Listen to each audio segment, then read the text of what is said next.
20 of the worst plays in MLB history start with a play that was so bad, it made the commentator swear on live TV. To me. There's a ball hit toward right field. Drops the ball! And shit. Man's really dropped the ball on that one. But number 19 is about to be the worst pitch you've ever seen. It's to stop at third. That was really clutch that he let go of the baseball, but isn't that still a balk? He left the rubber without throwing the baseball. That should be a balk and the run should score, no? Oh, there you go. All right, so there's the balk call. All right, a horrible pitch giving the other team a free run, that's something I could see happening. But at number 18, I never thought a player's worst play would come from his neck game. And that came up and hit him in the face, that foul ball. Right in the neck. What the? Man's really gave himself neck? I didn't know that was possible. Or number 17. Because one of the MLB's best hitters, you know, something that requires him to swing a bat, would forget how to do what made him so legendary. And like I said, this is the only left. Outside. And he struck him out. He didn't get the bat off his shoulder. That was a little bizarre. Did dude's controller die or something? Either way, I had the same reaction as a fan. What the hell was Bryce doing here, man? But at number 16, a play was so bad, it made a player black out. 3 or 4 starts out of him?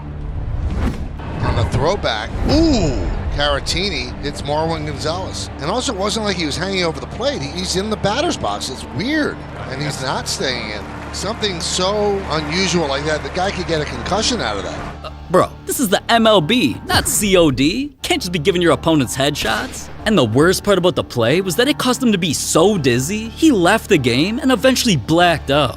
But at number 15, a moment was about to be historic, until a player ruined it by literally hitting his teammate from the back. As ridiculous as that sounds, when a pitcher was close to accomplishing one of the rarest things in baseball, throwing a perfect game, he was only a couple outs away when all his squad had to do was not let anyone get on base. Little dribbler, third base side, tough play. No. Come on. That can't be how it ends.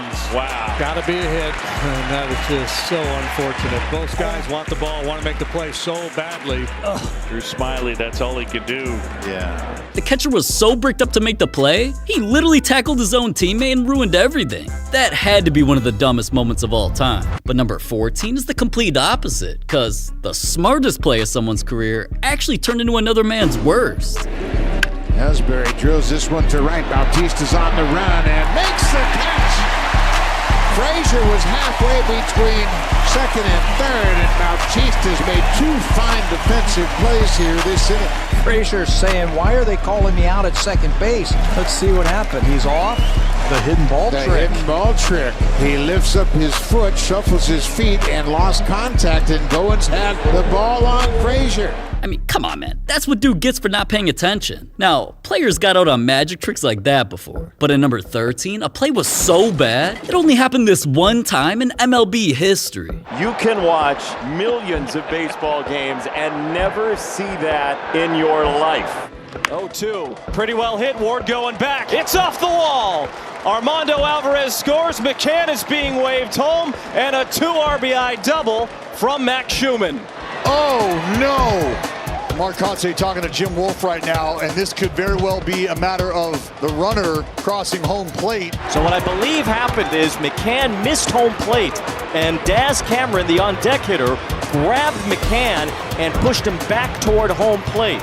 Everybody was stunned that the umpire actually called dude out. It kind of made no sense. But MLB rules state that players can't be touched by any base runner in front of them. So cuz dude's teammate pushed him because he missed the base, it was an automatic out and the inning was over. But at number 12, a player lost his team the game when he injured himself. Popped it up. Again to Polanco. And he slips! Polanco falls down! And the Cubs win it! There you go, champ. Way to break a leg out there. But at number 11, a home run got ruined by the player who hit it? It's this hard the other way. Does it stay fair? It is gone! It hit the pole! An opposite field home run! What? Huh? What? Did he miss first base? And did they... Oh, yeah. So, wow. They challenged that he touch first, and on replay, they see that he clearly didn't. What an idiot, man. He couldn't even get to first base, right? Kinda sounds like my love life. But I'm gonna cheer up real quick, because now that we're getting into the top 10 worst plays of the MLB, there's balls that bounced off players' heads, a play that had a 99% chance of being completed until a player messed it up, and one play lost the team a championship. You have got to be kidding me. But honestly, mistakes like all of those can really affect an MLB player's mind pretty badly. So let's lighten the mood a little bit by getting back to the worst plays in MLB history with number 10. This one back up the middle, that hits the second base umpire, Mike Winters. It'll go as a base hit. I thought this was baseball, not basketball. Dude really tried taking the official's tip off. But that ain't the only time a ball hitting someone's head created a bad play. Cause in number 9, In the air to right. Lowe will drip back. Lowe doesn't see it. Lowe lost the ball. Excuse me, sir, that's not what anybody meant by getting your head in the game. But at number 8, another player's worst play led to him stealing a souvenir from a child. 1-2 delivery again. Has the layup, fly ball, left field, but in the yard. Kent will tag. He scores, and Agbayani thought there were 3 outs. 2 runs will score, Burks is in. Agbayani gave the ball to the fan. He thought there were 3 outs. He handed the ball over to a fan. Look at the poor kid. What? At least the player's mistake only had him stealing back a free ball. Cause at number 7, it doesn't get much worse than players giving their opponents free points. Moncada hits a towering fly ball deep into right center field. They run into each other. It's a home run. Over the wall. It's gone. They ran into each other, and the ball cleared the fence. It's 2-1. 2 dudes banging really just created the worst catch attempt I've ever seen. But it wasn't worse than number 6, cause I swear to God, I literally can't even tell who had the worst swing here. Swings out of his helmet. One of the craziest swings I've ever seen. Gomez falls down on that foul ball. That may be the worst major league swing I've ever witnessed. As Gomez goes down and spins himself into the dirt in the process. He is off the ground and makes contact. Oh my gosh. Throwing his bat at that ball and a foul. Did that get Pena? But alright, at number 5 is the worst game-losing mistake that a player could make. The catcher had been messing things up, like right here when he missed the tag on the game-tying run. But things were about to get even worse just a few plays later. Tapper near the plate, and everybody's in play. They both advance. The throw's away. The Astros are going to win it. The Astros are going to win. Unbelievable. Astros walk it off on an error by Jonathan Lucroy in one of the weirdest finishes you will ever see. Ever. What an L, man. And that wasn't just one of the weirdest plays to end a game. Some called it the worst play that they ever saw. But who the wrote that shit, man? Them reporters. This is my video, and I think number 4 is worse. Because a player literally forgot where the ball was, and he ain't even the one who made the worst play here. There goes Mosby. Picked a good pitch to go on. Terrible throw. Mosby doesn't know where the throw is. He's going back to first base. He steals first. Now he's going to steal second again. I've never seen it before. He thought it was a fly ball somewhere, and they were decoying him. And here he goes back to first. Now the throw by Kenny Williams goes by Walker, and it hits Mosby, and he's going to get up and go to second again. Hold on. Man stole a base. His opponents overthrew him. Then he ran backwards to the base he was already at. Already made no sense. They overthrew him again, and he stole the base again? I don't even know, man. I literally don't even know. But something that might sound even more impossible was number 3, where a team messed up plays that they had a 99% chance of completing. Because with the Yankees up by 2 runs, and only needing 1 more out to end the game, MLB stats gave them over a 90% chance of winning, until the first of their bad plays happened. Mountcastle bounces it to Volpe, who has a trouble finding the handle, gets it to second too late.